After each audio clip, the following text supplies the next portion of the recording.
So my name is Sonia, and I'll be teaching the intermediate class at Eduspot Summer Intensive. So today I want to show you my teaching style and what you could expect in the intermediate level class for the summer intensives here. So let's start off with a reading question. The SAT, or the digital SAT, is structured in 3 different sections. So the first one would be some vocab, second one will be some reading, and third, you're going to get into some grammar and notes questions, which are very specific to the digital SAT. So let's start off with a reading question, and we're going to read the question together. So let me zoom in just a little bit. And if you can read the question along with me, it says, which choice best states the main idea of the text? And we have our answer choices. My biggest tip is try not to focus too much on the answer choices before reading the passage, because then you might get a little confused and your own assumptions will come trickling in. First, just be like, all right, we're looking at main idea. Then you want to head over to your passage. For main idea, main purpose questions, the number one thing you have to do first is to read your description.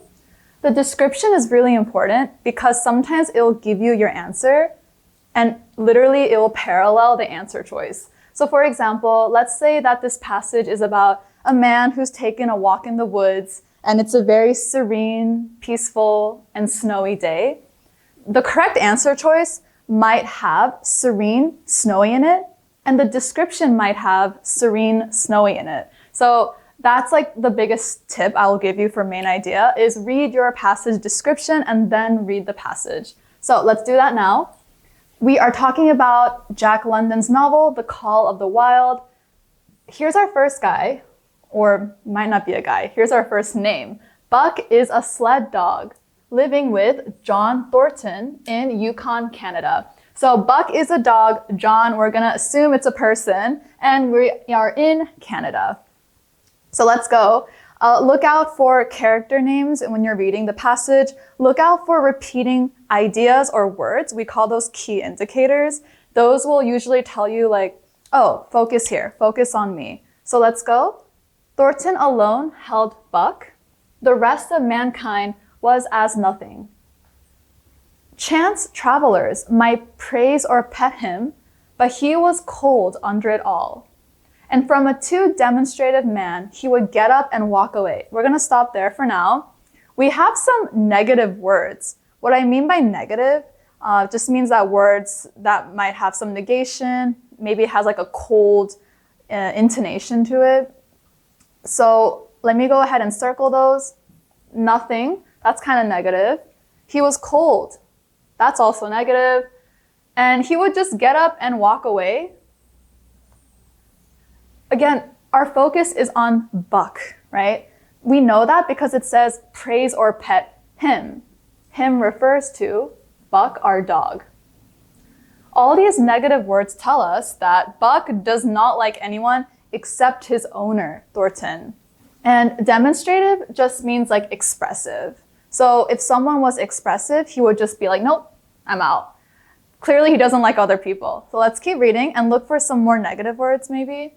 When Thornton's partners, Hans and Pete, arrived on the long-expected raft, Buck refused to notice them till he learned they were close to Thornton. After that, he tolerated them in a passive sort of way, accepting favors from them as though he favored them by accepting. All right, so we got 2 more negative phrases. He refused to notice them. He tolerated in a passive sort of way. Again, this whole thing is about Buck and his distaste for others. Anyone who's not Thornton, he's like, no. We're gonna go try to find that in our answer choices. All right, so we're back to our answer choices and let's start eliminating what doesn't make sense. A, Buck has become less social since he began living with Thornton.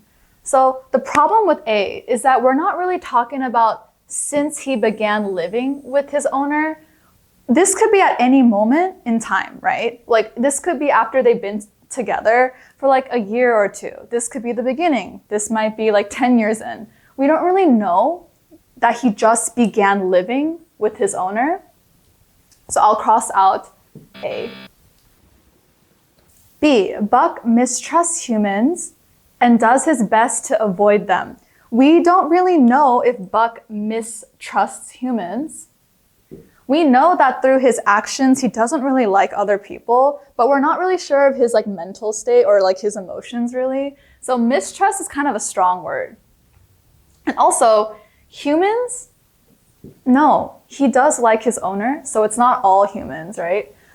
C, Buck has been especially well-liked by most of Thornton's friends. That could be true, but that's not our main idea.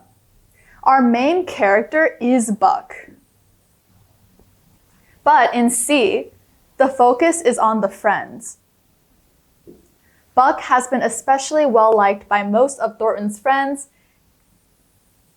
Again, the focus of C is on the friends and how they think of Buck, and that's not what we're doing here. So we're gonna go with D. Buck holds Thornton in higher regard than any other person, and we know that's true. We don't see him being friendly to anyone else but his owner, Thornton.